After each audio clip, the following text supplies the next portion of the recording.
Oke, saya buka dulu. Assalamualaikum warahmatullahi wabarakatuh. Selamat malam, Bapak, Ibu-Ibu semuanya. Waalaikumsalam warahmatullahi wabarakatuh. Waalaikumsalam Selamat malam, warahmatullahi Pak Pin. wabarakatuh.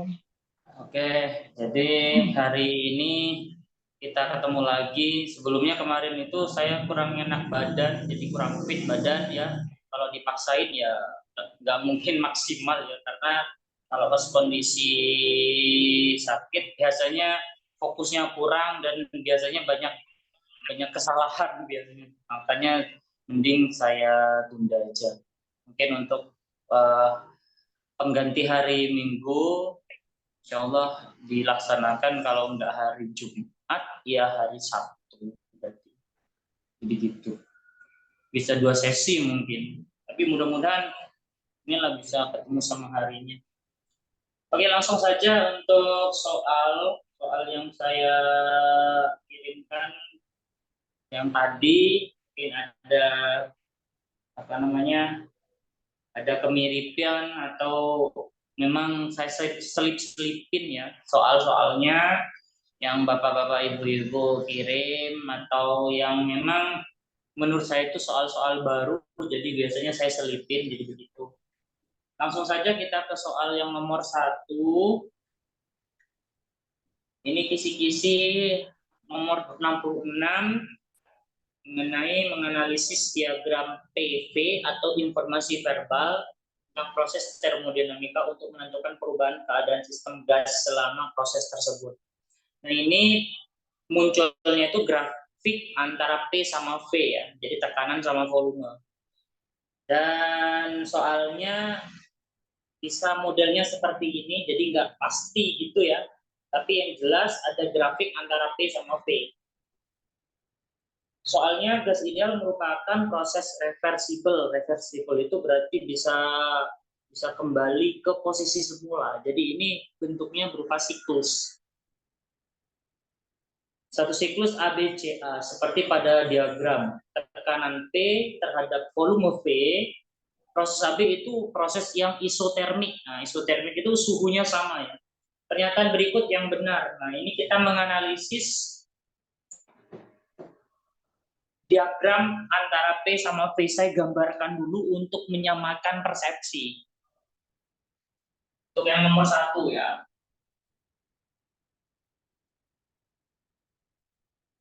Grafik antara P sama V. Ini P-nya, yang ini V-nya. Bentuknya kira-kira begini. Kira-kira ini begini ya. Nah, ini melengkung, jadi ini proses yang isotermik. Melengkung yang kurang melengkung. Nah, kita mendekati. A, Bluetoothnya. B, C, A. Nah, jadi seperti itu ya. Nah, untuk yang proses AB ini dikatakan isotermik. Kenapa kok dikasih tulisan seperti itu? Karena antara isotermik sama adiabatik itu sama-sama melengkung. Cuman lengkungannya beda. Kalau adiabatik itu agak curam gitu ya modelnya.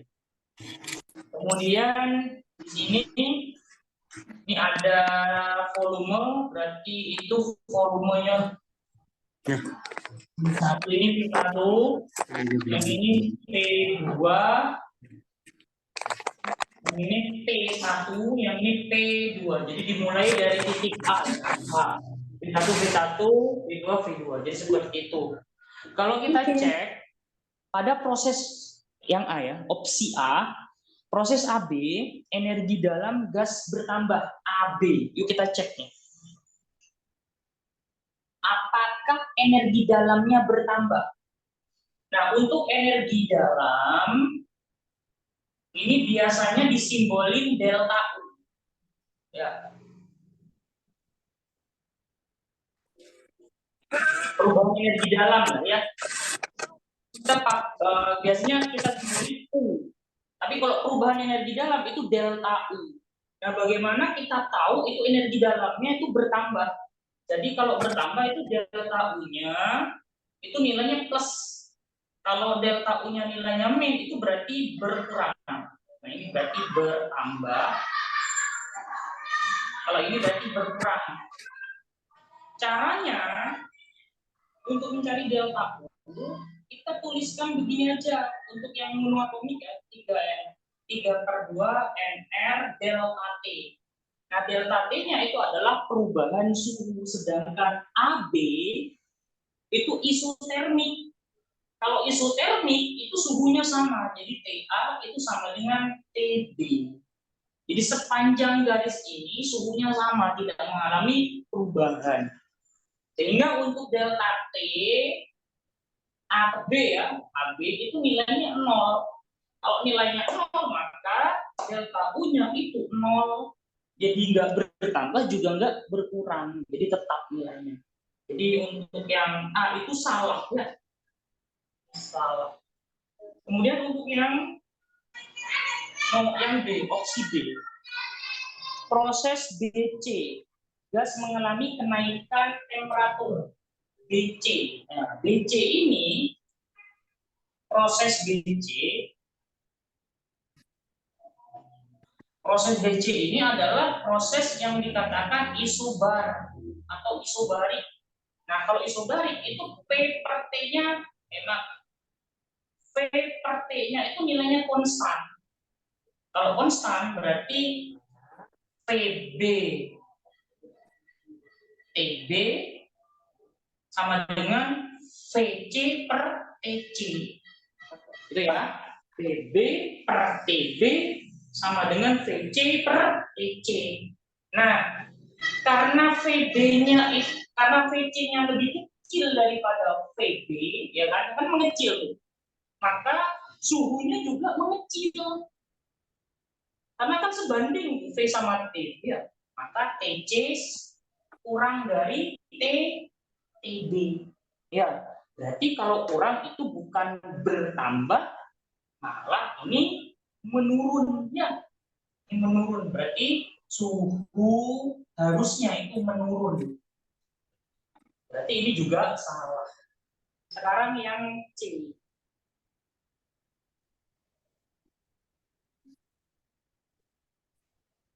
Pada proses CA, kalori yang diserap sama dengan perubahan energi dalam CA. CA itu, proses CA, ini proses yang dinamakan isoporik. Nah, kalau isoporik, itu volumenya tetap.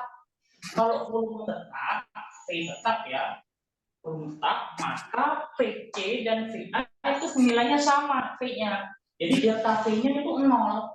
Kalau delta V-nya itu 0, maka usahanya 0. Usaha sama dengan 0. Nah, kalau kita lihat untuk hukum satu termodinamika ya, hukum satu termodinamika ya, itu I sama dengan W plus delta U. Kalau W-nya 0, maka I-nya sama dengan delta U. Jadi kalor yang diserap sama dengan perubahan energi dalam. Kalor diserap sama dengan perubahan energi dalam. Nah, ini betul. Jadi C-nya itu betul.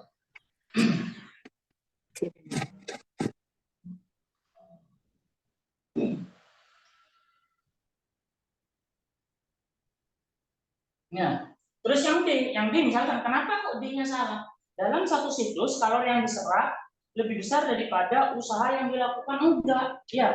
Jadi kalorinya itu yang diserap sama dengan usahanya. Terus yang E, usaha yang dilakukan pada proses ABCA lebih besar. ABCA, itu satu siklus ya. Itu lebih besar daripada ABC. ABC itu sama sebenarnya. Jadi ini salah, langsung aja ya. Yang E-nya itu juga salah. Seharusnya AB, ABC itu usahanya sama dengan ABCA. Kenapa? CA itu nggak ada usaha. Usahanya 0 di C. Sehingga ini juga salah. Begitu aja lah ya. Sehingga jawabannya itu yang C. Lanjut soal nomor 2. Untuk yang soal nomor 1, pembahasnya agak panjang nih ya. Nomor 2 sekarang. Gas ideal, nah, ini gas ideal ya. Soal pertama sama kedua ini soal analisis. Nomor 2. Gas ideal dalam ruang tertutup dipanaskan pada volume tetap. Kalor yang diserap gas hanya digunakan untuk menaikkan suhu gas tersebut. Kenaikan suhu gas tersebut disebabkan karena, nah ini, naiknya suhu itu karena apa? Karena ini hubungannya sama kecepatan rata-rata gas. Nah ini ada rumusnya begini nih. Kecepatan, ini saya tuliskan kecepatan RMS. V kecepatan root mean square atau kecepatan efektif. Ini 3 kT per M. Nah, suhunya ini mempengaruhi atau suhu ya, mempengaruhi P atau P itu mempengaruhi suhu ya, sama aja. Jadi kalau suhunya besar, kecepatannya juga besar. Itu kecepatan rata-rata namanya, root mean square. Jadi ini mempengaruhi. Jadi jawabannya itu yang C. Ini jawabannya C juga. Kemudian yang nomor 3.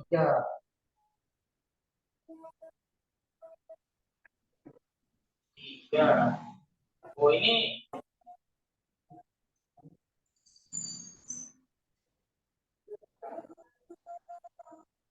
daya. Ini kemarin kayaknya udah kita bahas ya ini. Perbandingan daya disipasi pada hambatan 60 ohm dan pada saat Udah, ditutup. Pak. Nah ini pernah kita bahas ya untuk yang soal nomor 68. Iya, 25:81. Ya, jadi jawabannya 25 sama 81. Itu di 60 ohm. Yang ini, kalau ini hambatan total. Hambatan total ini beda nih kalau yang ini nih. Ini beda. Jadi soal nomor 3 sama soal nomor 4 beda. Nomor 4 ini cuma begini sih sebenarnya. Kan hambatan total. Hambatan total untuk pas waktu dibuka ya, misalkan namanya RB, itu nilainya 40 tambah 60 tambah 80. 40 tambah 60 tambah 80. Berarti ini 180. Kalau pas waktu ditutup, 80-nya itu nggak masuk hitungan karena nggak lewatin arus. Berarti 40 sama 60, berarti ini 100 ohm. Itu dibuka sama ditutup. Nah, berarti untuk dayanya pas waktu dibuka itu berarti V kuadrat per RB. Kalau P ditutup berarti, atau enggak misalkan langsung kita tuliskan begini nggak apa-apa, PB banding PT, nah itu berarti V kuadrat per RB kuadrat dibanding V kuadrat per RT kuadrat. Ini V-nya dicoret. Kenapa dicoret? V-nya sama, nggak berubah itu. Nah, RP-nya ini pas waktu total ya, jadi 1/180 kuadrat dibanding 1/100 kuadrat. Disederhanain nanti ketemu bagi 20, 94, 84, 25 berarti.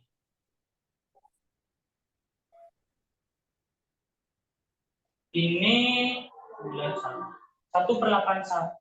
Loh, ini nomor 3 kamu berapa sih jawabannya? Bu, nomor 3 apa jawabannya? Tadi 25 banding 81. 25 banding 81. Nah, yang 25 banding 81 yang ini, yang nomor 4. Yang nomor 4 nih. Coba kita cek yang nomor 3, terus 3 dulu deh.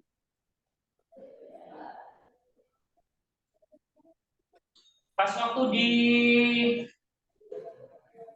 dibuka sama ditutup ya, ini kan 40, 60, 80 ya, berarti ini 180 ohm. Ini 40 ditambah 60 berarti 100 ohm. Nah, ini cari arusnya. Ini pakai nggak bisa kita pakai rumus P kuadrat per RB. Karena apa? Karena yang diminta itu di hambatan 60 ohm. Jadi P dibuka banding P ditutup. Ini di R sama dengan 60 ohm.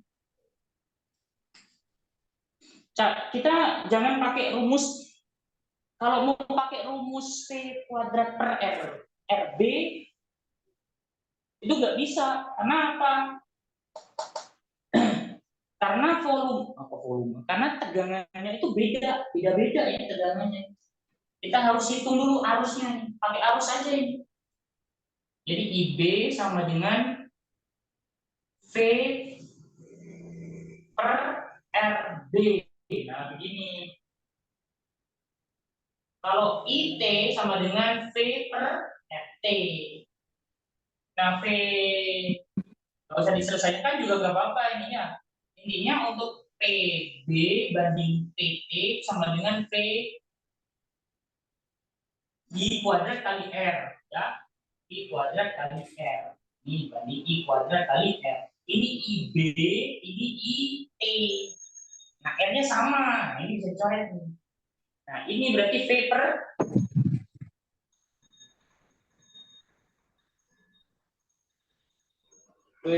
oh iya ya. Ini berarti berapa sih ini? Serat apa namanya? V per RB. RB-nya 180. Oh iya ini. Berarti V per Banding 100. 81, Pak. Iya ya. 25 banding 8. Iya, sama dengan yang kemarin di hambatan 60 ohm juga. Iya. Oh iya, ini yang nomor 3. Terus yang nomor 4. Itu hambatan total. Jadi pakai P kuadrat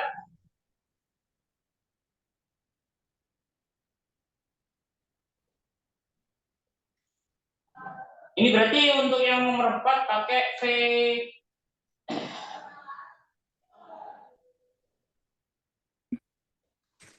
Berarti untuk yang nomor 4 berarti 1 berarti berapa? 25 banding 81 nih ya. Jawabannya itu yang C. Terus yang nomor 4, ini nomor 4 saya taruh sini aja nih. Biar tahu bedanya. Nah, untuk V-nya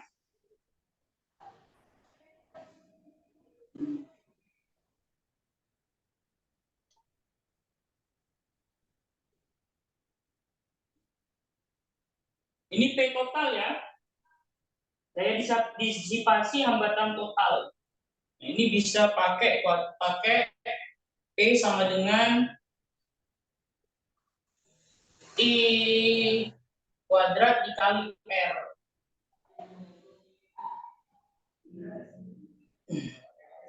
Ini PB ya. IPB sama dengan IB. Nah, ini RB. Tapi kalau misalkan mau pakai ini berarti harus dihitung IB-nya. IB-nya dari sini. Kalau misalkan nggak mau pakai IB nggak apa-apa, pakai P. P kuadrat per R. RB. Ini PT berarti V kuadrat per R RT. Nah, ini begini. P-nya sama, cuma RB sama RT-nya beda ini. Berarti PB dibanding PT sama dengan P kuadrat per RB. Banding V kuadrat per RT. Nah, V-nya coret ya kan. Tinggal 1 per 180 dibanding 100. Ini bagi 20, 9 bagi 20. Berarti ini 5 banding 9. Nah, ini bedanya nih untuk yang soal nomor 3 sama soal nomor 4. Jadi beda. Yang ini cuman ngelihatnya itu di hambatan 60 ohm, kalau ini secara keseluruhan. Jadi ini 5 banding 9. Beda ya. Perbandingannya beda. Jadi ini jawabannya E. Ada yang perlu ditanyain, Bapak Ibu-ibu silakan.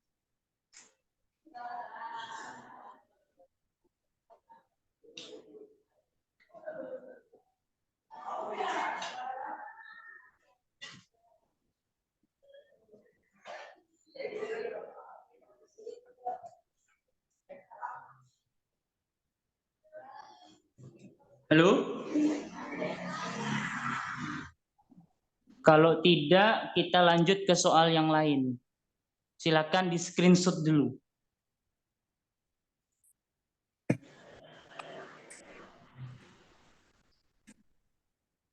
Sudah, Pak. Sudah, Pak. Udah ya, saya hapus ya.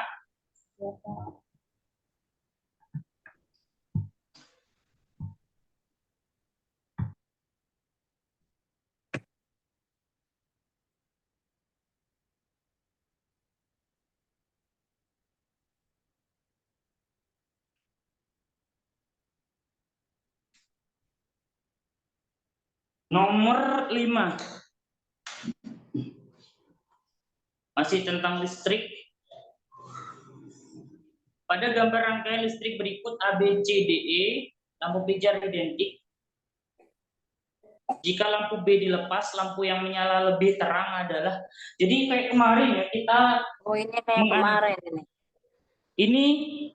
Ini mirip dengan yang kemarin, cuman yang kemarin itu ada A, B, C, D, E, F, G ya. Nah, kalau yang menyala lebih terang, itu yang dapat arus lebih besar. Jadi yang dapat arus lebih besar itu yang, apa ini? Kalau DE itu nggak mungkin DE itu. DE itu maksudnya menyala lebih terang dari semula, maksudnya ya, menyala lebih terang dari semula. Memang yang D sama E itu lebih terang daripada AC. Cuma kalau dibandingkan dengan mula-mulanya itu D sama E itu lebih redup. Jadi jawabannya itu A sama C. Jadi gini prinsipnya ya, kalau misalkan kita mau membuktikan soal nomor 5 ini. Kita buktikan ya. Ini A, ini B, ini C.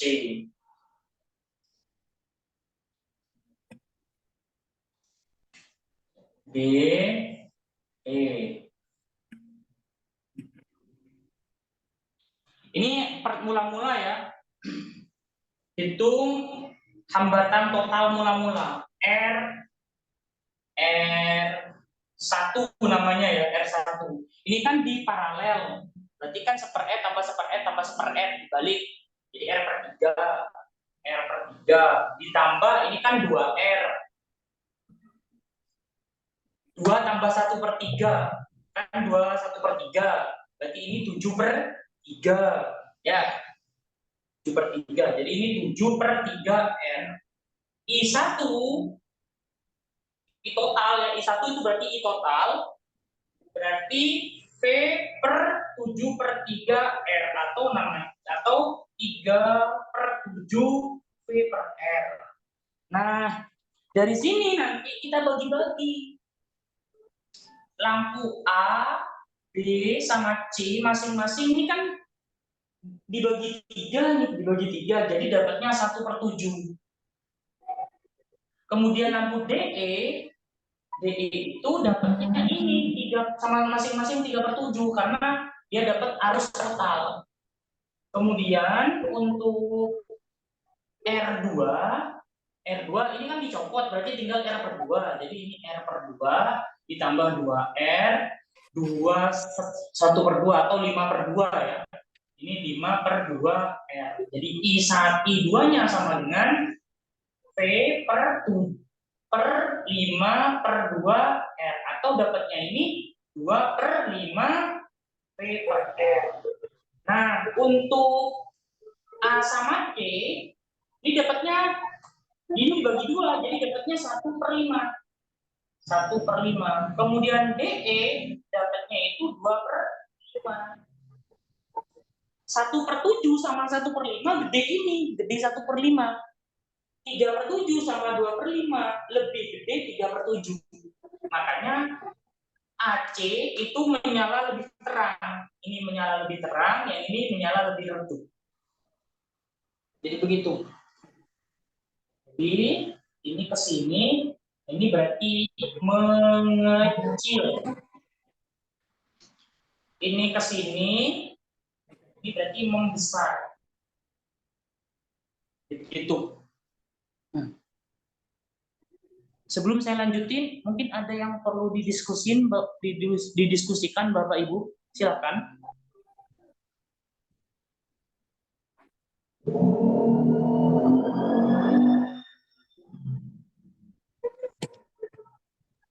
Ada di chat Pak Pin. Ada di chat, Pak. Lanjut berarti ya. Pak Pin bertanya, misalnya ini untuk rangkaian ini dengan rangkaian yang sama, misalnya lampu C ini diganti dengan kawat, bagaimana pengaruhnya dengan yang D sama yang E? Nah, kalau ini diganti kawat, lampu C-nya, itu nanti ini nggak ada arusnya, Ibu. Mati berarti. Nggak ada arusnya. Kenapa nggak ada arusnya? Karena arusnya itu langsung lewat sini. Lewat ini semuanya. Nanti I-nya ya, I-nya itu jadi V per 2R. Mula-mula kan segini. Berarti kan setengah ya. Mula-mula 3/7 menjadi setengah. Kalau mau dibandingkan lebih redup atau lebih terang, antara 3/7 sama 1/2 lebih gede mana? Kalau misalkan bingung, oh kok bingung ya? Disamain aja penyebutnya ini. Ini 14, ini berarti 14 bagi 7 kali 2 berarti kan 6. 14 bagi 2 8. Oh, ternyata lebih gede 8. Oh, berarti ini membesar. Kalau membesar berarti D sama E itu nyalanya lebih terang. Jadi begitu. Jadi ngelihat arus listrik itu lihat terang dan enggaknya, ngelihat aja arusnya. Dapat arus besar berarti lebih terang. Jadi begitu.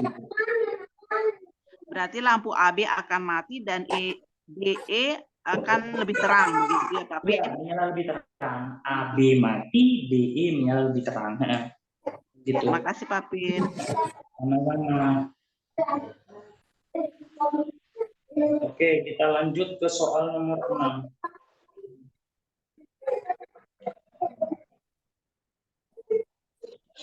Suatu muatan Ki aksen 2 mikrokolom dipindahkan dari titik yang jaraknya tak hingga ke suatu titik yang berjarak 30 cm dari suatu muatan plus I sama dengan 10 mikrokolom. Jika K sama dengan 9 kali 10 pangkat 9, besarnya kerja yang diperlukan untuk memindahkan muatan Ki aksen tersebut adalah, ini usaha ya.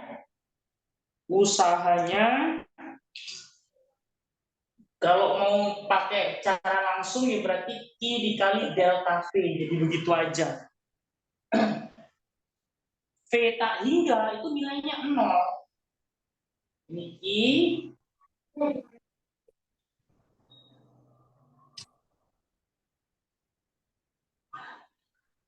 V-nya ini berarti K I per R. Nah ini begini aja.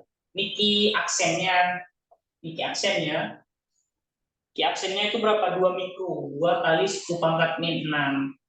K-nya 9 kali 10 pangkat 9. Terus I-nya itu 10 mikro. Jadi 10 kali 10 pangkat 6. Jaraknya itu 30 cm. 30 cm kali 10 pangkat 1. Misalkan bisa dicoret, ini 3 kali 2, 6. Ini 10 pangkat 1. Ini berarti 3 tambah 1, 4, 4 kurangi 6, min 2. Ini min 1. Berarti ini 6 kali 10 pangkat min 1. Atau 0,6 joule. Oh, udah gitu aja. 0,6 joule. Kalau yang nomor 7, nah nomor 7 kemarin ada yang nanya soal yang begini ya. Ini saya cari ini soalnya yang mirip aja sih sebenarnya. Soalnya agak mirip, angkanya beda ya. Intensitas medan listriknya itu E. Saya gambarin dulu ya. Ini kan medan listrik. Medan listrik itu arahnya ke kanan. Ini arahnya ke kanan, nilainya 1 kali 10 pangkat min 5 Newton per kolom. Kemudian ada massa elektron ya. Massa elektron nilainya 9,1 kali 10 pangkat min 31 kilogram. Kemudian ada muatannya elektron. Ini nilainya min 1,6 kali 10 pangkat min 19 kolom. Oke, jadi begini. Prinsipnya ya Bapak Ibu ya. Jadi begini. Misalin ya. Ini muatan positif. Ini muatan positif. Positif sama positif itu akan tolak menolak, jadi begini. Kalau ini muatan Ki besar, yang ini Ki kecil, ya berarti Ki, misalkan begini, berarti muatan Ki besar ini punya medan listrik. Medan listriknya kemana? Kalau positif itu arahnya menjauh. Jadi begini. Ini arah medan listrik. Medan listrik kalau muatan positif ya. Kalau muatan negatif itu arahnya mendekat. Nah, kalau di sini ada muatan kecil Ki, ini nanti plus ya, muatan positifnya Ki, ini nanti akan ada gaya tolak ke kanan. Jadi begini.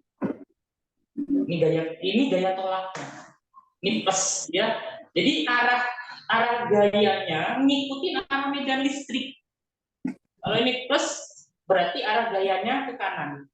Bagaimana kalau muatannya itu saya ganti? Saya ganti min ya. Ini muatan Ki kecil ya. Ki kecil min. Nah, berarti kemana arah gayanya? Itu ke kanan, emang ke kiri. Nah, ibu tadi magangin. Jadi begini. Balik. Ini berarti bukan searah sama medan listrik, tapi melawan arah medan listriknya. Itu begitu ceritanya. Makanya kalau muatan negatif berada di dalam medan listrik, arahnya ke kanan, nilai F-nya, ya nilai F-nya itu ke kiri. Ini nilai F-nya ini. Jadi begitu. Nah, nilai F-nya itu sama dengan apa? E kali Q. Gaya kolom ya. Gaya kolomnya sama dengan E kali Q. Nah, yang ditanyain adalah percepatan. Bagaimana cara mencari percepatan? Ambil Newton. F sama dengan M kali A. Jadi ini digabung jadi satu, sehingga akan dapat MA sama dengan E. Sehingga A sama dengan E kali Q dibagi M. Tinggal masukkan aja ini. E-nya 1 kali 10 pangkat min 5. Q-nya 1,6 kali 10 pangkat min 19. M-nya 9,1 kali 10 pangkat min 3. 1,6 dibagi 9,1 itu 0,175.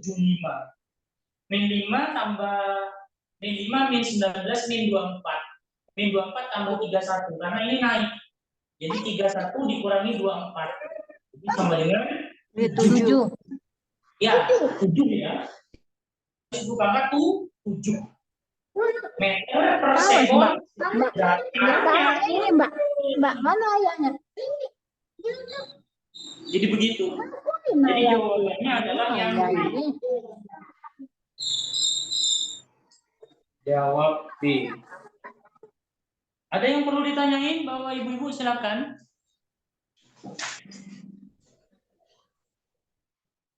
Mungkin apa namanya yang kemarin nggak dibahas secara mendetail, ini udah saya bahas secara mendetail.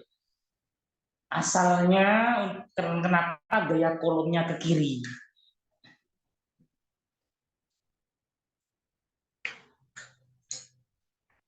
Ini sebenarnya kalau mau digambarkan lebih apa namanya? Lebih lengkap itu boleh digambarkan seperti ini sebenarnya. Kayak plat tipis ya. Plat tipis, ini plus, ini min. Nah, jadi begini. Jadi arah medan listriknya itu ke kanan. Dari plus ke min gitu. Nah, berarti kalau ada elektron ditaruh di tengahnya, nanti elektronnya akan bergerak menuju ke kutub plus gitu. Jadi arahnya ke kiri. Seperti itu. Mungkin ada yang perlu ditanyain, Ibu-ibu, silakan kita diskusi aja. Diskusi santai aja. Silakan.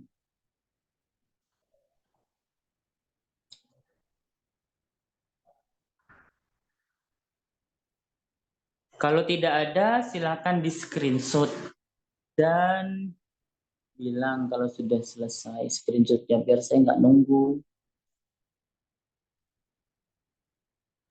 Sudah Pak Pin. Oke.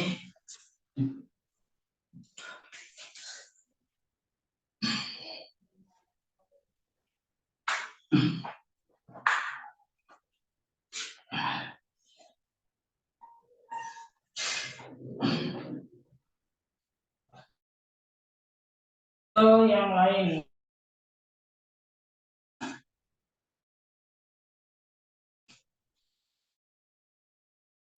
Nomor 8 ya, nomor 8 kayaknya mirip dengan soal nomor 9 lagi. Jadi ada soal nomor 8 ini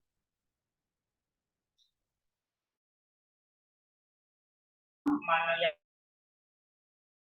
dan medan magnetnya ya. Ini medan magnet untuk B1. Kemudian ini medan magnet untuk B2.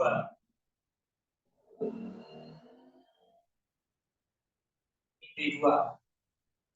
Arah panahnya, jadi harus kita lihat ya arah panah pada gambar. Ini masuk dari agak sebelah kiri, arahnya ke atas. Kemudian ini akan berbelok, seret. Nah seperti ini. Akan berbelok begini ya. Nah ini berarti balik. Setelah balik baru menembus ke medan magnet daerah B2. Nah, spiral seperti ini. Nah, begini.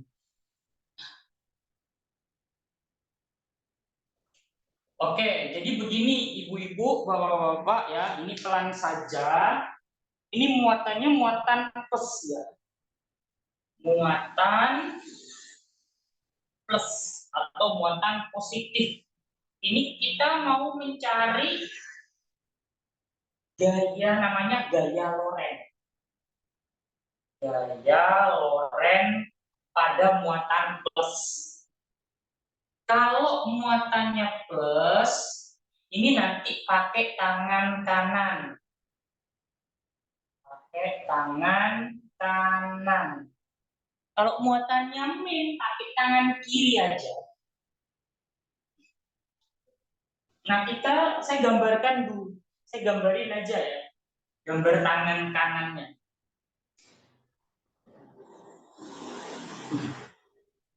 Nah, ini tangan kanan nih. Mau begini boleh. Nah, ini begini. Silakan ibu-ibu, bapak-bapak mau seperti ini. Jadi ini begini gambarnya. Tangan kanan ya. Jadi kalau nggak mau tangan kanan seperti ini, boleh begini. Seperti orang seperti salam merdeka ya. Begini ya, begini nih. Ini gini ya. Bisa gambarkan untuk ini jempolnya. Nah, seperti ini. Nah, anggaplah bagus ya. Nah, kemudian ibu jari ini ya. Ini arah kecepatan. Kemudian keempat jari ini arah medan magnet. Medan magnet. Kemudian telapak tangan. Ini telapak tangan gaya Lorentz. Jadi ada tiga bagian ya. Ibu jari, keempat jari, sama telapak tangan. Ini pakai tangan kanan kalau muatan plus. Kalau muatan min pakai tangan kiri. Muatan min pakai tangan kiri. Jadi tetap ibu jarinya arah kecepatan, medan magnetnya 4 jari, kemudian gaya Lorentz-nya itu arah telapak tangan, gitu-gitu. Oke, kita praktekin ya. Praktekin. Nah, arah kecepatannya kemana? Lihat aja arah arah panah. Itu berarti arah panah masuk nih. Ini berarti arah kecepatan. Berarti ini arah kecepatannya ke atas. Ya, di atas nih arah kecepatan. Kemudian gaya Lorentz-nya kemana? Gaya Lorentz-nya dia belok kemana? Ini kan di sini nih, beloknya kan ke kanan. Dia kan belok kanan. Berarti gaya Lorentz-nya ke kanan. Ya, gaya Lorentz ke kanan. Gaya Lorentz. Sekarang kita cari arah medan magnet. Jadi kita cari keempat jarinya itu arahnya kemana? Nah, kita praktekin. Ini arah kecepatan, ya, ini arah kecepatan. Gaya Lorentz-nya itu berarti ke kanan. Jadi begini tangannya, ini nih ya, nih. Nah, jadi ini arahnya keempat jari kita itu arahnya kemana? Menuju kita, tuh kan menuju kita. Atau arahnya kalau menuju kita itu berarti Keluar bidang. arahnya ke luar. Keluar itu dikasih simbol begini ya. Nah, ini kayak gini simbolnya. Nih, ya. Jadi B-nya itu ke luar. Kemudian untuk yang B2 arahnya kemana? Nah, lihat dulu nih. Misalkan nih, boleh nggak kita lihat dari sini? Boleh, nggak apa-apa. Ini arah kecepatan ke atas ya. Arah kecepatan ke atas nih. Ini kecepatan. Nah, ini beloknya kemana? Ini beloknya ke kiri. Berarti di sini ya, kan belok kiri tuh. Berarti arah gaya Lorentz ke kiri. Arah gaya Lorentz. Nih ya. Kemudian sama seperti barusan, arah kecepatan, terus gaya Lorentz-nya kan ke kiri. Kan tangannya berarti begini nih. Ya. Nah, arah kecepatan, arah gaya Lorentz. Ini kan masuk nih. Masuk berarti simbolnya silang. Nah, kayak gini ya. Ini ya, ini berarti masuk arahnya. Masuk. Masuk Pak Eko. Nah, begitu. Oke ya. Jadi B1 keluar, B2 masuk. Nah, sekarang apakah cuma begitu? Enggak, ini kan muternya yaitu kan jari-jarinya mengecil ya, kayak obat nyamuk ya. Awalnya besar, habis itu mengecil. Ini kita harus tahu nilai lajunya itu membesar atau mengecil. Nanti pakai begini rumusnya. Ya, pakai gaya sentripetal. Gaya sentripetal sama dengan gaya Lorentz. Gaya sentripetalnya mv kuadrat per r, gaya Lorentz-nya BQV. Sin 90 ya. Ini dicoret V-nya 1, maka dapatlah R. R-nya taruh sini aja ya, R. Berarti MV per BQ. Nah, hubungannya R sama V. Ya, R-nya kan mengecil ya. R sebanding sama V. Sedangkan R-nya itu mengecil. Awalnya besar menjadi kecil, mengecil. Kalau R-nya mengecil berarti V-nya juga mengecil. Mengecil. Yuk kita cocokin. Jawabannya itu apa? B1 keluar, B2 masuk, B2 masuk, B1 keluar, B2 masuk. Laju partikel di B1 tetap ya, ini ya, B1 itu tetap. Terus yang B2 itu berkurang atau mengecil. Berarti jawabannya apa, Ibu Bapak? Apa? Pak. Berarti jawabannya A. Oke. Ada yang perlu ditanyain? Ini pembahasan harus dalam keadaan fokus gitu soalnya. Pak R tadi mengecil karena dianya dari yang besar menjadi kecil ketika di B2 ya, Pak? Iya, karena kan Spiral awalnya ya? kita mengecil, nah, berarti R-nya mengecil. Oh, jadi semakin kecil karena itu V-nya mengecil. Betul, R sama V itu sebanding. Oke, oke. Mungkin nggak, Pak, kalau ternyata dia semakin membesar? Bisa jadi. Bisa jadi. Ada Berarti soalnya gambarnya model gimana ini. tuh, Pak? Gimana tuh, Pak, Ada kalau soalnya gambarnya model ini membesar? begini. Jadi begini ya, begini. Nah, langsung begini, nah begini. Kayak gini. Langsung dari sini gitu. Terus Oh, iya, benar-benar. dibuat begini. Nah, jadi ulir. Nggak tahu nih ya. Ini nggak ada di dunia nyata sih sebenarnya. Makasih, Pak Bin. Sama-sama. Ya suka-suka yang buat soal aja lah.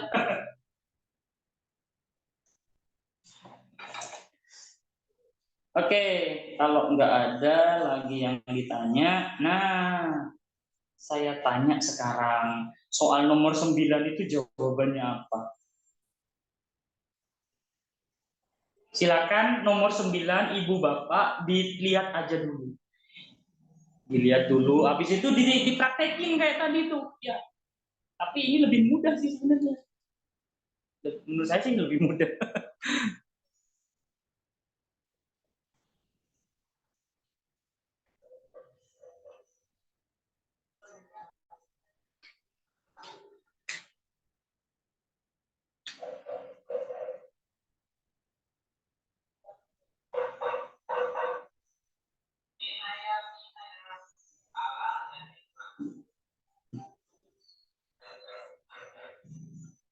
Gimana? Ada yang udah ketemu nomor 9?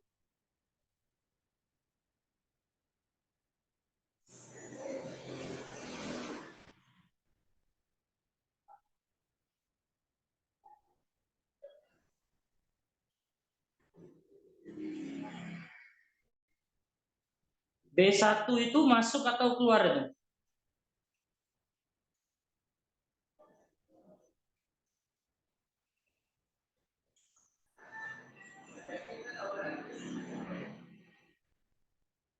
Halo, kok nggak ada suaranya ini? Jangan hilang nih. Cek, cek. Lanjut, Pak Bin. Ya, Pak. Nomor 9 gimana? Lanjut. Apa udah pusing?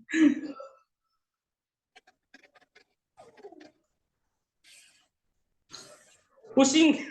Pusing ya? Lihat nomor 9 nih. Nih, saya gambarin ya. Ini nomor 9, di kotaknya lebih kecil. Ini kan gini nih. Tapi ini asalnya dari kotak nomor 2 ya. Nah, ini ya.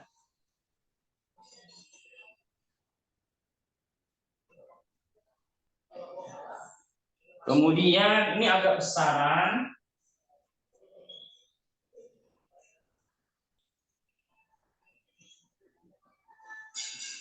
Ini B1, yang ini B2. Namanya seperti ini. Ngapa dah? Ini ya. Misalkan ini kan urutannya dari B1 dulu ya, B1, nggak apa-apa lah dari B1. Ini arah kecepatannya kemana? Boleh nggak dari sini? Boleh. Dari sini nggak? Boleh, sama aja. Misalkan dari sini nih, oh berarti ke atas kecepatannya. Ini B, ini V-nya ya kan? V-nya ke atas. Karena dia belok ke kiri, maka gaya lorenya ke kiri. Kiri. Loren. Dipraktekin pakai tangan kanan ya, itu proton juga ya, sama dengan apa nih proton, jadi tangannya gini, ini gini nih, set. Nah, arah kecepatan berarti arah jempol ke atas, jalurnya ke kiri. Nah, karena tangan kita begini berarti ini masuk.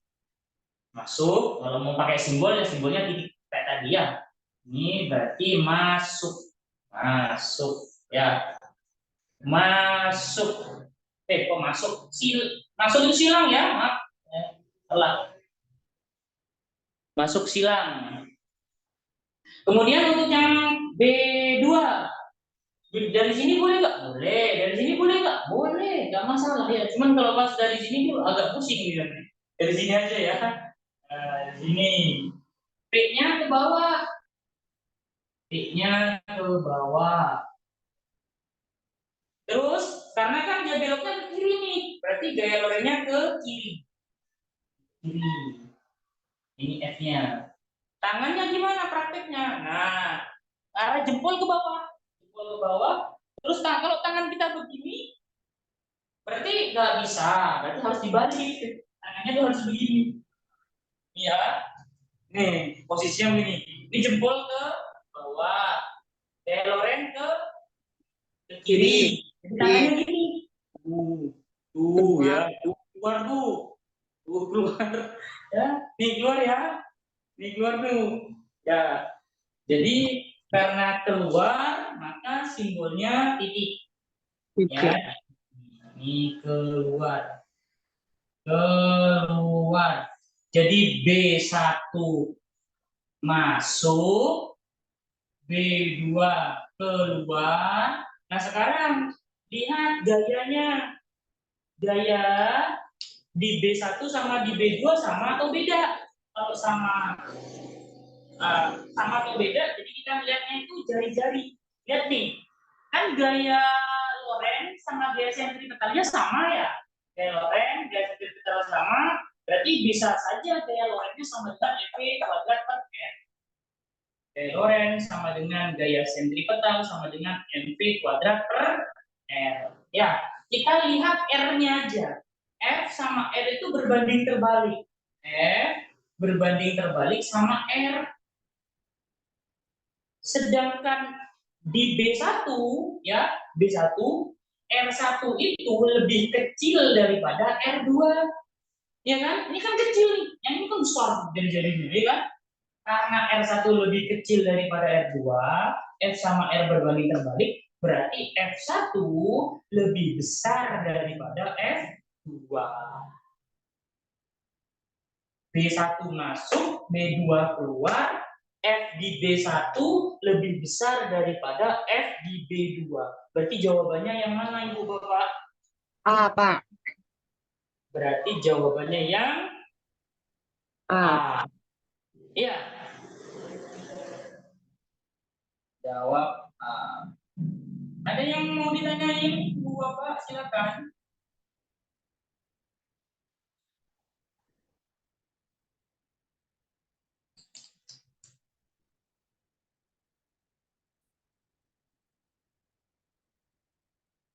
Kalau tidak, silakan screenshot aja dulu.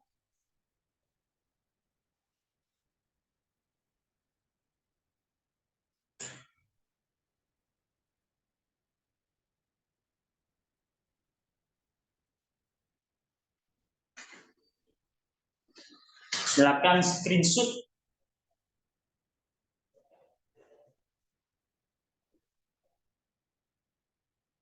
Sudah belum screenshotnya? Sudah, Pak. Oke, kita lanjut ke soal nomor 10.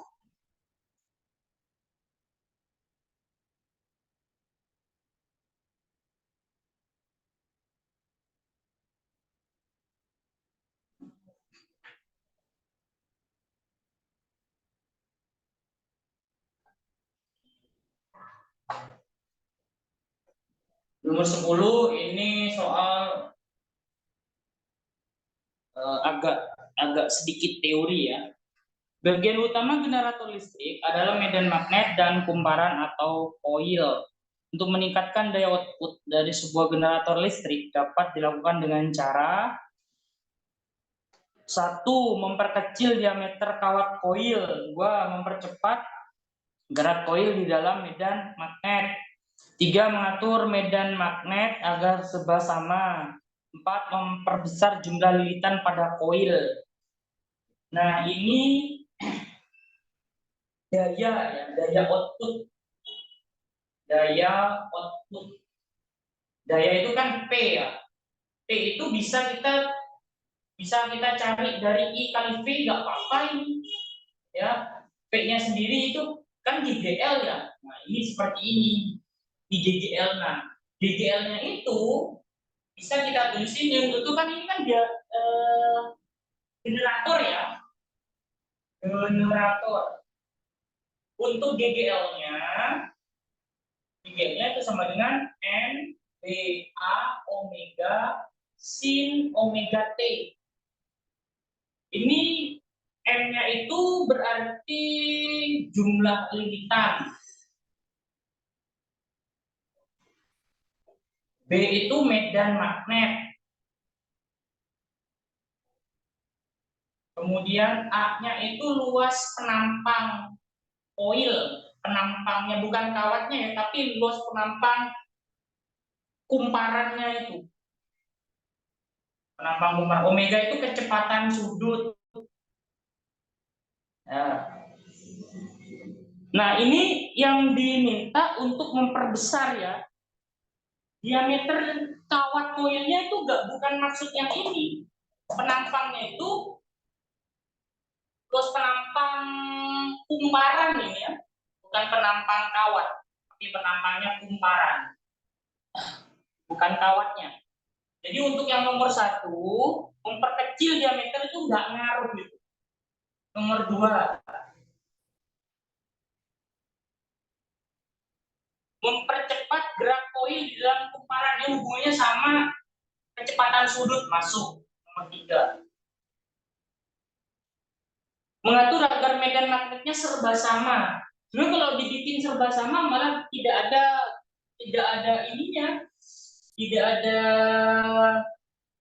flux magnetiknya, nanti malah nggak bisa nanti kalau dibikin serba sama. Jadi ini enggak. Nomor 4, memperbesar jumlah lilitan. Nah, ini masuk nih. Jadi yang betul itu 3 sama kok nggak ada itu? Oh, kok 3 sama 4? 2 sama 4 ya. Jawabannya B. B. Terus yang nomor 11.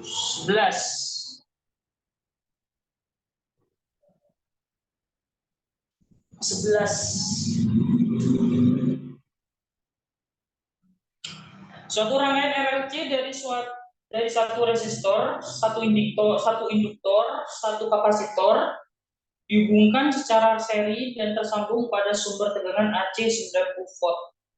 Besar resistan, indukansi, dan kapasitansi masing-masing 20, 25, 10.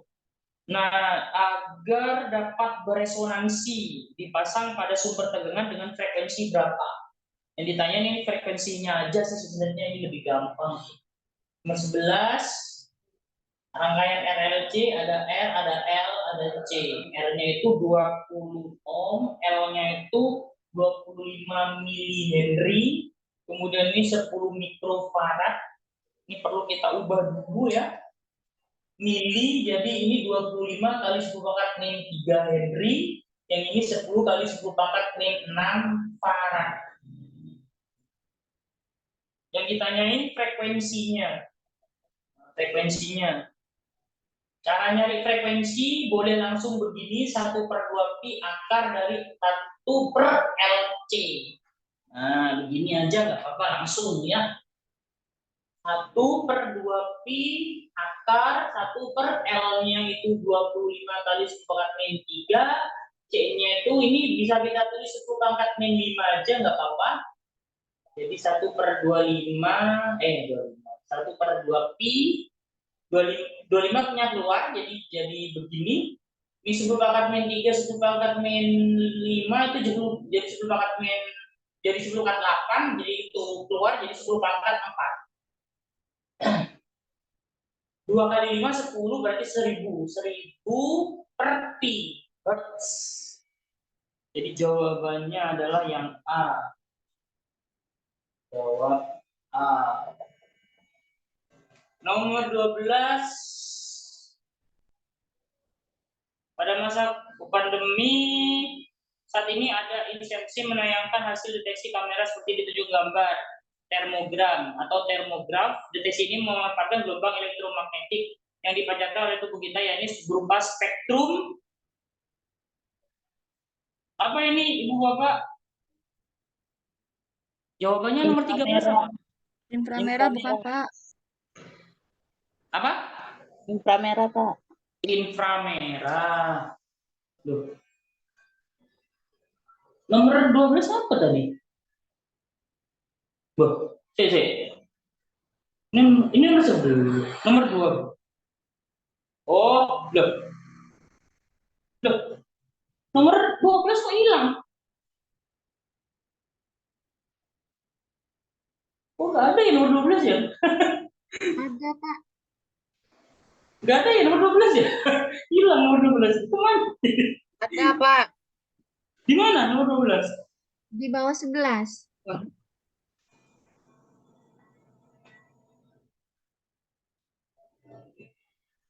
Soalnya rangkaian dari iya. RLC. Nggak kelihatan di bawahnya nomor 11 ya. Oke. Nggak kelihatan. Oke, nomor 12 dulu ya. Tapi yang nomor 13 udah kejawab ya. Nomor 13 inframerah. Kemudian yang nomor 12 ini dulu ya. Rangkaian RLC yang dihubungkan dengan sumber tegangan bolak-balik semula bersifat induktif. Kalau induktif itu XL lebih besar daripada XC. Itu induktif ini namanya. Induktif. Agar sifat rangkaian berubah menjadi kapasitif, maka yang harus dilakukan adalah tinggal diginiin aja untuk kapasitif, berarti dibalik aja ya, jadi XC harus lebih besar daripada XL. Nah, ini nanti sifatnya akan menjadi kapasitif. Nah, caranya bagaimana? Caranya kita memperbesar XC atau bisa juga mengecilkan XL. Nah, jadi begitu. Kalau mau memperkecil XC sendiri adalah 1/omega C. Kalau XL sama dengan omega kali L. Kalau kita coba kita cek. Memperbesar tegangan enggak, memperkecil resistansi enggak, memperkecil frekuensi. Nah, ini frekuensi. Ini kecil nanti XC jadi besar. Ini jadi besar ya. Ini jadi besar. Nah, ini kecil, ini jadi kecil. Ini besar, ini kecil. Nah, pas memperkecil frekuensi, jadi jawabannya C. Memperkecil frekuensi sumber tegangan. Nomor 13 udah, sekarang nomor 14 ya. 14. Suhu benda diam panjangnya L0 diukur dari kerangka lain yang bergerak terhadap kerangka diam dengan kecepatan V, besarnya mendekati kecepatan cahaya, menunjukkan panjangnya menjadi L dengan menggunakan transformasi Lorentz. Ini saya tuliskan begini, L sama dengan L0 akar dari 1 min V kuadrat per C kuadrat. C-nya itu kecepatan cahaya atau laju dari cahaya yang nilainya 3 kali 10⁸. Nilainya 3 kali 10⁸ meter per sekon. Dari persamaan di atas manakah pernyataan yang benar? Ada kemungkinan V lebih besar daripada C, enggak. Jadi A itu salah. B merupakan C merupakan kecepatan tertinggi di alam semesta, itu betul. Kalau ini ya kalau ini besar, nanti 1 dikurangi besar itu nanti jadi negatif nanti ya. 1 dikurangi besar itu negatif. Soalnya lebih besar daripada 1 nanti jadi negatif, malah nggak bisa. L lebih besar daripada L0, enggak. L-nya itu harusnya lebih kecil daripada L0. Yang D, fenomena dilatasi, ini bukan dilatasi tapi kontraksi panjang, harusnya kontraksi panjang. Yang E berlaku hanya untuk V lebih kecil, jauh lebih kecil dari C. V-nya itu hampir sama. Maksudnya mendekati C. Mendekati nilai C. Makanya ini salah. Jadi jawabannya adalah yang B.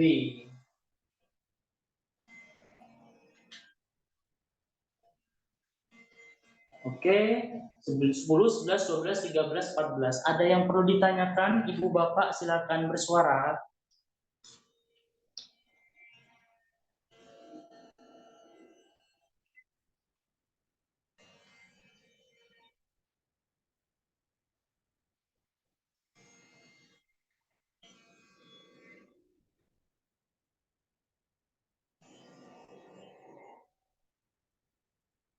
Kalau tidak ada silakan di screenshot, habis itu kalau sudah screenshot kasih kode biar saya nggak nunggu.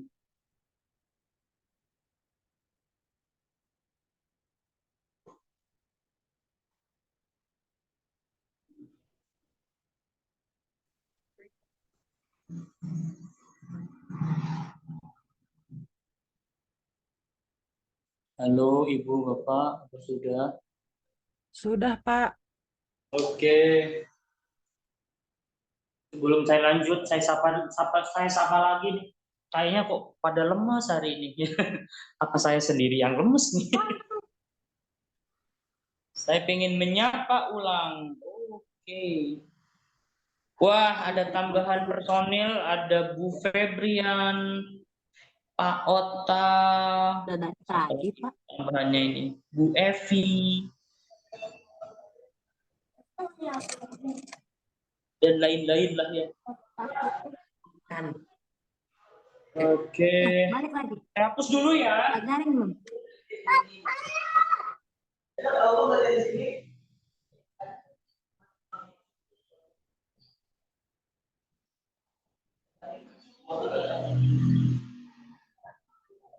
Oke, kita lanjut ke soal yang nomor 15. Ini tentang dilatasi kontraksi panjang. Kontraksi panjang ya. 15. Kontraksi panjang. Kontraksi panjang L sama dengan L0, saya tuliskan lagi 1 min V kuadrat per C kuadrat. Ini begini ya Ibu Bapak, jadi harus dipahami kata-kata yang akan saya keluarkan ini ya. Jadi untuk L itu sama L0 beda. Bedanya adalah kalau L0 dulu ya. Kalau L0 adalah panjang dan kawan-kawannya, bisa panjang, bisa lebar, bisa jarak, bisa diameter ya. Panjang menurut pengamat yang diam. Tapi diamnya itu diam terhadap apa? Ini harus dilanjutkan terhadap objek. Diam terhadap objek. Kalau L itu panjang menurut pengamat yang bergerak terhadap objeknya. Misalkan begini Ibu Bapak, ya, gini. Ini spidolnya panjangnya sama. Ya, panjangnya sama nih, sama-sama merah. Yang satu, ini saya bawa terbang. Ya, bawa terbang. Kalau saya melihat spidol yang saya bawa, berarti saya sebagai pengamat yang diam.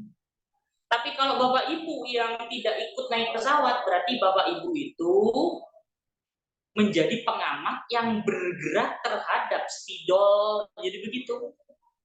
Oke ya. Nah, kalau spidol ini, ya, ini Ibu pegang, Ibu Bapak pegang di bumi. Ya. Kalau saya ngelihat spidol yang Bapak Ibu pegang, saya itu sebagai pengamat yang bergerak terhadap spidol. Ibu Bapak yang lagi megang spidol berarti sebagai pengamat yang diam terhadap spidol itu. Begitu ya. Jadi harus dipahami untuk soal nomor 15. Ada Lani. Ya. Lani berada dalam pesawat angkasa. Lani naik pesawat ceritanya. Lani. Terus Siti, ini Siti ya. Ini Lani. Ini Siti. Siti ada di bumi. Ini pesawat ke bumi ya. Kecepatannya V. Itu yang nomor 1. Siti mengamati bahwa panjang penggaris Lani miliknya Lani ya. Berarti Siti itu sebagai pengamat yang bergerak. Pengamat bergerak berarti L-nya. Nah, L-nya ya. Jadi saya tulisin begini ya. Jadi Siti itu pengamat bergerak. Terus si Lani ini sebagai pengamat yang diam. Maka Siti melihat penggarisnya itu nilainya L. Kalau Lani melihatnya itu L0. Jadi begitu. Siti mengamati bahwa panjang penggaris Lani lebih panjang. L-nya itu lebih kecil daripada L0. Makanya disebut kontraksi. L lebih kecil daripada L0. Kontraksi dia. Kontraksi itu ukurannya lebih pendek. Gitu ya. Katanya lebih panjang. Harusnya L lebih kecil daripada L. Berarti salah. Sekarang nomor 2. Siti mengamati bahwa panjang penggaris Lani. Nah ini benar nih. Siti mengamati panjang penggaris Lani lebih pendek. Nah, ini betul. Ini betul nih. Nomor 3. Siti mengamati panjangnya. Siti mengamati bahwa panjang penggarisnya ya Siti ini melihat penggarisnya itu sendiri ya. Berarti Siti itu sebagai pengamat diam. Kalau pengamat diam itu L0 dapatnya. Di situ ngomongnya tetap normal. Nah ini tetap normal. L0 itu berarti tetap normal. Tetap normal. Ini berarti betul. Ini betul ya. Jadi jawabannya betul itu 2 sama 3. Jadi jawabannya D. Sebelum saya lanjutkan, ada yang perlu ditanyain nggak Bapak Ibu? Soal nomor 15.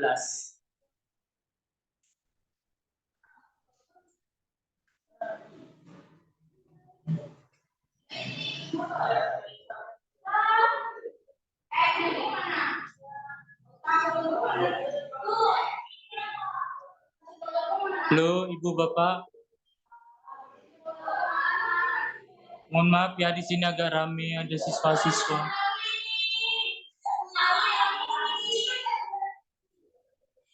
Kalau tidak ada pertanyaan, silakan screenshot dan saya lanjut ke soal yang lain.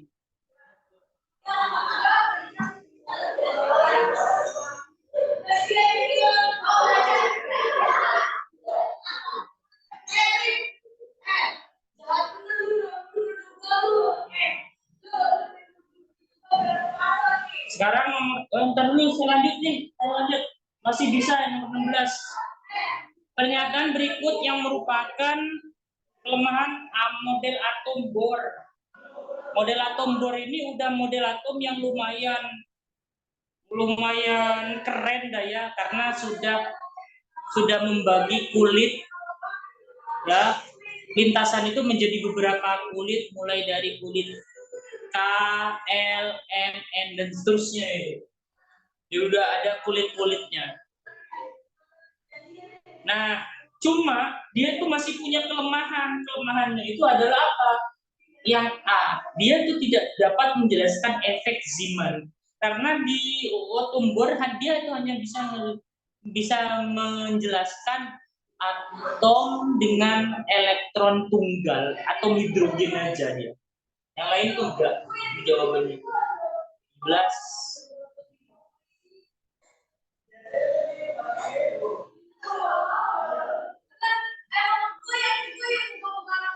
Saat melakukan percobaan efek fotolistrik secara virtual, siswa menembakkan cahaya tertentu pada katoda.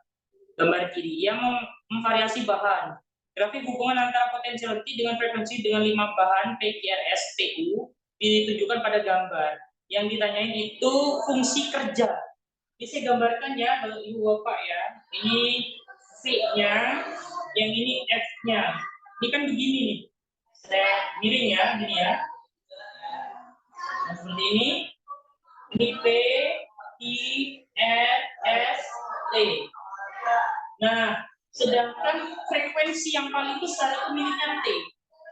Ingat, W atau fungsi kerja itu H kali F. F-nya itu namanya F0. Jadi frekuensinya itu sebanding dengan fungsi kerja sebanding sama frekuensi ambang. Ini frekuensi ambangnya ini. Frekuensi ambang T lebih besar daripada yang lain. Makanya untuk T itu fungsi kerja yang paling besar. Frekuensi T itu terbesar. Kalau terbesar berarti W-nya miliknya T itu juga terbesar. Jadi jawabannya itu yang A. Nah, begitu ya. Oke.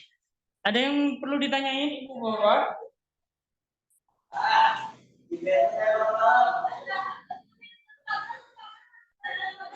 Kalau tidak, silakan screenshot lagi.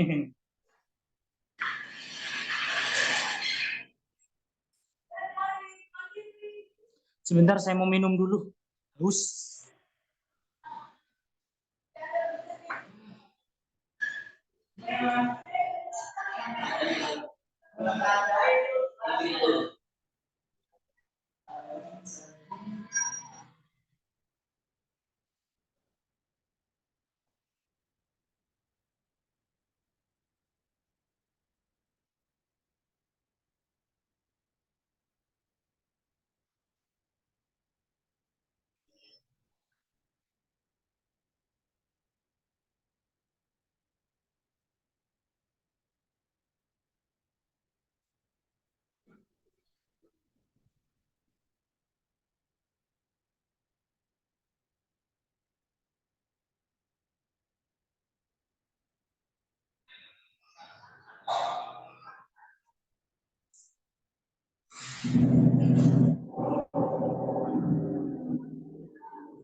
Saya hapus dulu ya, Ibu Bapak.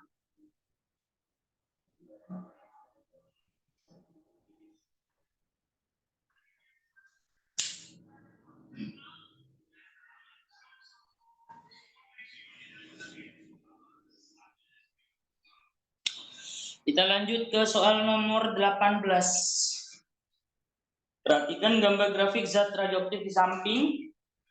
Setelah 8 tahun, masa inti radioaktif yang tersisa adalah untuk nomor 18. Spidolnya udah habis. Ntar dulu saya ambil spidol.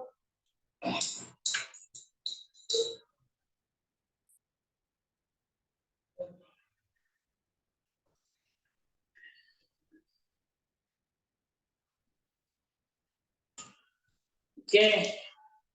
Untuk nomor 18. Ini ada grafik massa, satuannya gram ya. Kemudian T, satuannya itu tahun. Ini grafiknya itu menurun ya, karena ini fungsi. Nah, seperti ini fungsinya. Ini dimulai dari angka 6, terus jadi separuhnya itu 3, separuhnya itu 1,75 dan ini diluruskan untuk yang 3 itu diluruskan ke 2, untuk yang 1,75 itu diluruskan ke 4. Nah, cuman begini aja ya. Nah, yang diminta itu sisa ketika itu dibiarkan selama 8 tahun. Sisa, masa sisa ya. Wah, Allah, Mas. Permanen. Ini permanen. Iya. Stop dulu. Hah?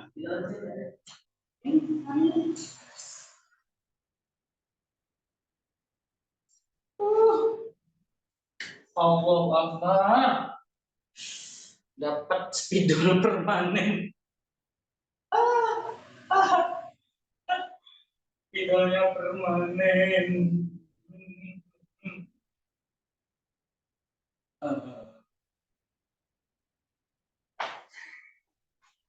Untung cepat dihapus.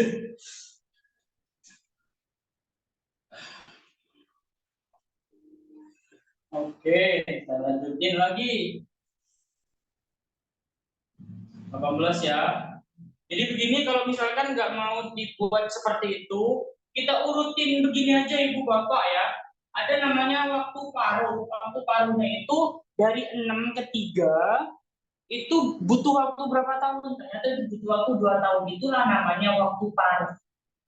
Nah, kalau kita urutin dari 6, kemudian jadi separuhnya 3, jadi separuhnya itu 1,75.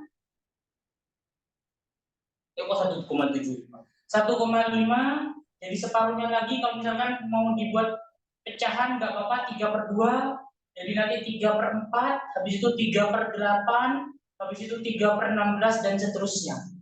Jadi 6 ke 3, 3 ke 3/2, 3 ini begitu, gitu. Itu waktunya sama, 2 tahun, 2 tahun, ya. 2 tahun, 2 tahun, 2 tahun, 2 tahun, dan seterusnya. Kalau dibiarkan 4 tahun jadi begini nanti kita urutin. 2 tahun, 2 tahun, 2 tahun, nah sampai sini kan. Nah ini 3/8. Jadi masa sisa selama 8 tahun itu tinggal 3/8. 3/8 itu berapa? 3/8 itu sama dengan 0,375 gram. Nah, boleh seperti ini caranya. Jadi jawabannya A. Nomor 19.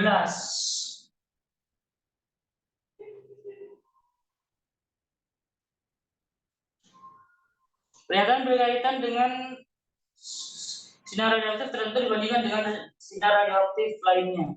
Sifat yang benar untuk sinar alfa.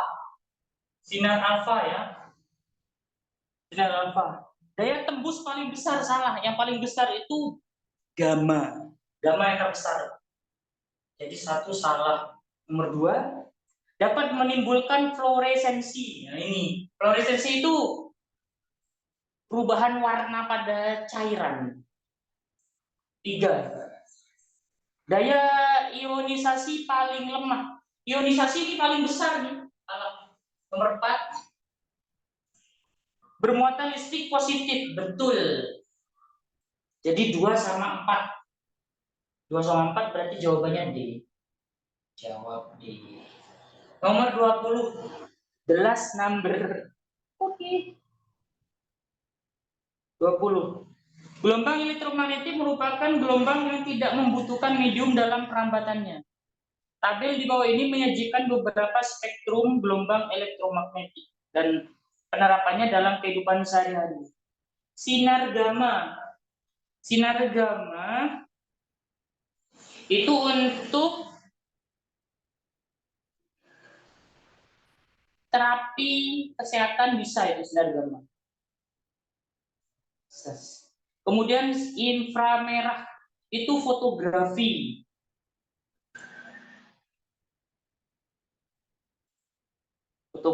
Kemudian radar untuk mendeteksi keberadaan benda.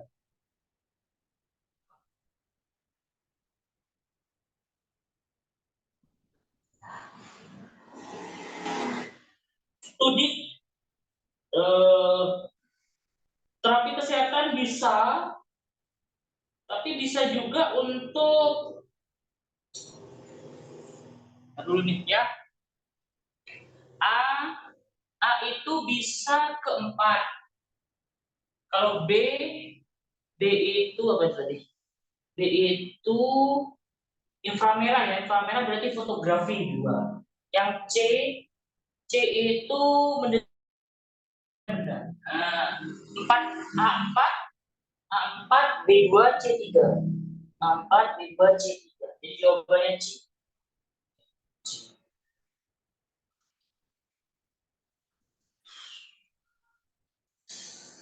Ada yang perlu ditanyain ibu-ibu, bapak-bapak silakan. Halo, oh nggak ada suaranya ini. Halo, tes 1 2 3. Ya, Pak. Oke. Kalau nggak ada yang ditanya ya sudah ya. Ini rekaman saya hentikan dulu nih ya. Oke, saya hentikan. Sret.